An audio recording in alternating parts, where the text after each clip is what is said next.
If the foundation is ambition, it dies when you do. Everything you're building right now, the brand, the business, the platform, the name, if the foundation under it is ambition, then whatever you build on top of it has an expiration date. You probably know this, but you just haven't said it out loud. Today I want to talk to you about one thing, the one foundation that outlives any builder. This is not what motivational content sells you. Now, let me start with this hard confession. Ambition is not the enemy in this conversation. This conversation is very, very important. If you're seeing this conversation, that means I actually posted it. So, well done. Ambition is not the enemy. Ambition actually builds things. The fuel behind a lot of the success that we have seen. Ambition writes books. Ambition wins games. Ambition starts businesses. I'm not here to tell you that ambition is bad. I'm only here to tell you that ambition is fuel, but ambition is not the foundation in which you build anything. You can drive a long way with the right fuel. You can drive a long way on ambition. You can drive a very, very long way on ambition, but you can't build a house on ambition. It's just not designed for that. Ambition is fundamentally about you. That's the sole difference. Ambition is fundamentally about you. Your name, your legacy, your comeback story, or what people say, your validation, more or less, your seat at the table. There's nothing wrong with wanting those things, right? It's a very human thing to want those things. But the truth of the matter is that human beings are designed to serve. So whatever is built on you should at least outlive you and serve beyond just you. If we take you out of the picture, we start to see that the whole structure starts to sag because it was solely built on the wrong foundation. Now, we've seen this, we've watched it happen real time. A lot of the brands are actually just founders wearing the companies at a costume. The day the founder actually leaves is the day that the company starts to die. All falls, or the whole thing's kind of, sometimes it takes a year, sometimes it takes 5. But it falls because the thing is, everybody else actually buying into the person, not into the mission. Right. I'll go further. When I talk about purpose, I always say that divine purpose is tied to service. Divine purpose is tied to service. All right. We are not doubting if ambition is needed. Like I said, the question is, if they take you out of the picture, will what you build be standing? If the answer is no, you haven't yet built anything. You've just been performing. If the answer is no, you haven't built anything yet. I'm saying this to you and I'm saying it to myself. If the answer to that question is no, you haven't yet built anything. Can what you build stay and stand without you being in the picture? Yes, you are in the growth phase. Everything literally needs to revolve around you. But it gets to a point where actually you need to set up systems, you need to set up structures. And if these things are not done and everything still revolves around you, what you need to realize is that you have actually just built a bigger version of yourself with a company as a costume. So every day you are performing, trying to meet up to this huge standard because you have exploded and expanded yourself to a size beyond what was naturally supposed to be. You are only supposed to expand your service to that size and that capacity, not yourself, not your name, not your legacy. All right. And now let's look at the other side. Look at the things that outlive their founders. They outlive their founders by centuries. Not decades, centuries. I'm talking centuries. There are names that we hear that we never seem to stop hearing, but they are no longer alive. They're no longer with us. We hear of names like Mother Teresa. Mother Teresa died in 1997. I didn't even know what Mother Teresa looked like when I heard about Mother Teresa and all that she's done. I didn't even know what she looked like. I think I have lived on this earth for about 20 plus years before I realized what she even looks like. But I heard her name all the time. The missionaries, the charities, all that are still working up until this exact moment. We are talking over 100 countries. We're talking feeding people, holding babies nobody wanted. She's been gone for almost 30 years and the work is still moving.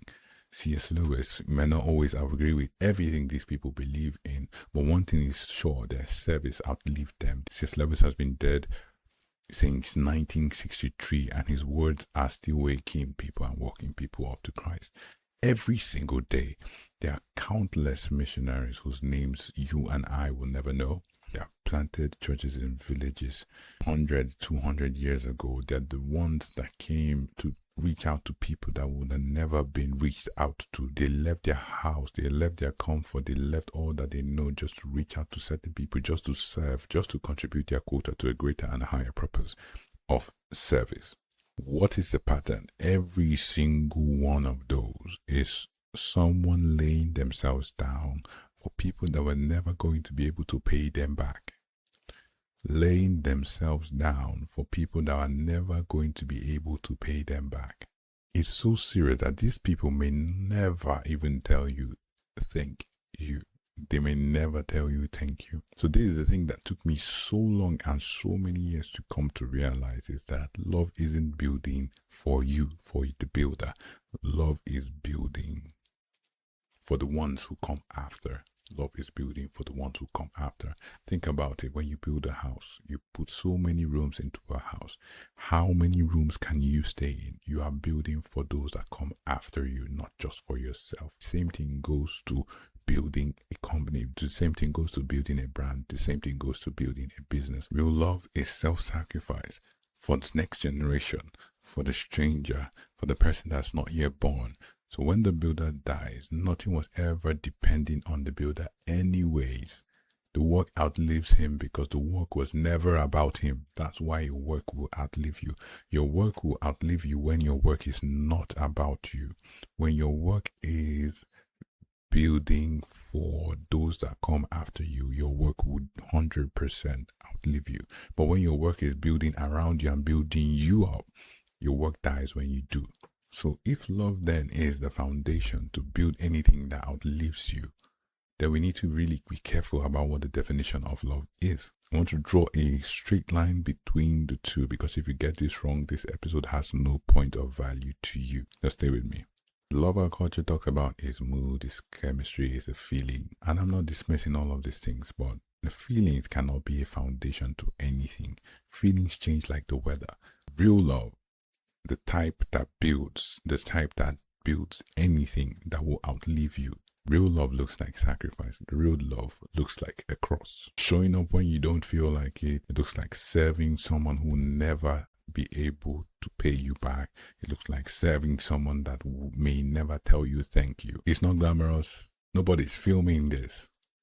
In fact, Jesus put this plainly in John 15. He says, greater love had no man than this, that a man should lay down himself for his friend. Real and genuine love that builds anything that outlives you is self-sacrifice.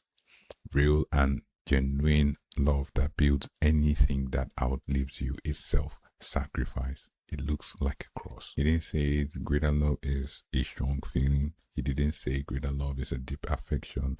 He said greater love is laying life down for your friend.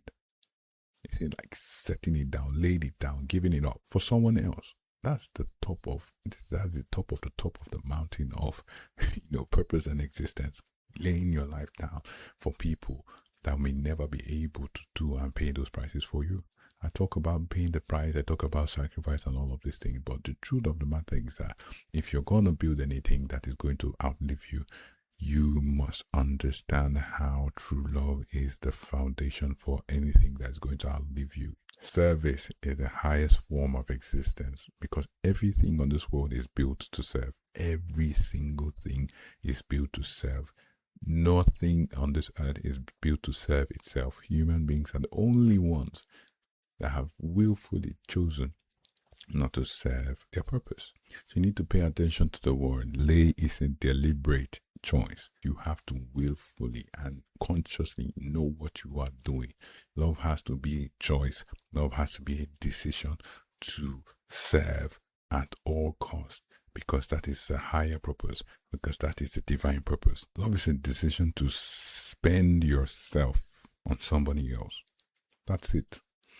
That is the definition. Everything else is just a feeling that shows up sometimes and doesn't show up other times. And this is where the whole thing gets very personal, because the greatest example of love ever given in the history of all human records is this carpenter, this Jewish carpenter from Nazareth, willfully walking to a Roman cross for people who spit on him, for people who cursed him, for people who ran away in his lowest moments, who left him alone in his lowest moment, for people who would never in their lives ever hear about him. God's love did not look like a beautiful romantic movie and a beautiful loving card.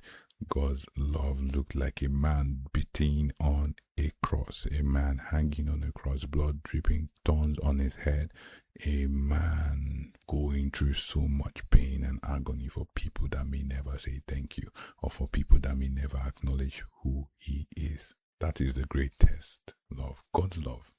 That's what God's love looks like. So you're thinking about, giving up. If you're thinking about, stopping because things are getting too hard, I want to tell you what God's love looks like.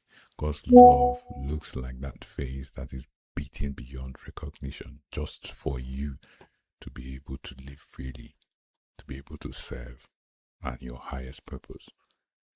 So that is the model, that is the pattern, that is the kind of love that outlives any builder, that is love in its purest form. 2,000 years later, you can't kill the message, you can't kill the word.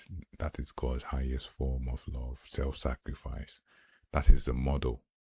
That is the model that builds anything that survives. They have tried, they have debated, they have done so many things, but each and every day the truth keeps coming out, because self-sacrifice is the foundation of anything that is going to build anything that outlives anybody. When the foundation is self-sacrifice, the building doesn't die when the builder does. I want to make it very clear. I'm not using the metaphor here. I'm not trying to create a poem about the cross. I'm telling you real life events that has happened that are patterns. There is no other template. There has not been any update to any template. Everything good that has ever been built, that has outlived the founder, has been built on that template. God's love to someone else in this generation looks like you building. You're not just the recipient anymore. You're now the mechanism through which this love can spread. That template should change everything about what you're building. So when Jesus says, take up your cross and follow me, he's literally saying, because of what I have shown you, follow me. This is the template. Follow me. Take up your cross. Building with love is literally taking up your cross. Taking up your cross is the highest form of love, self-sacrifice, and that is a template. You might think, oh, how does this apply to a tech company? How does this apply to a personal brand? How does it apply to marketing? This has everything to do with all of that. If your business exists to serve only people that can pay you back, that's not business built on love. The moment you're out of the picture, it might survive a few, but it's not going to outlive you. Read about even the contested moralities of the Rockefellers and all of that. Rockefeller was a philanthropist. He gave to the church. He gave a lot. He served. He gave about 10% to charity, I think. So I said all this to say this: carry your cross. So carry your cross looks like going the extra mile for the customer when nobody would ever do that.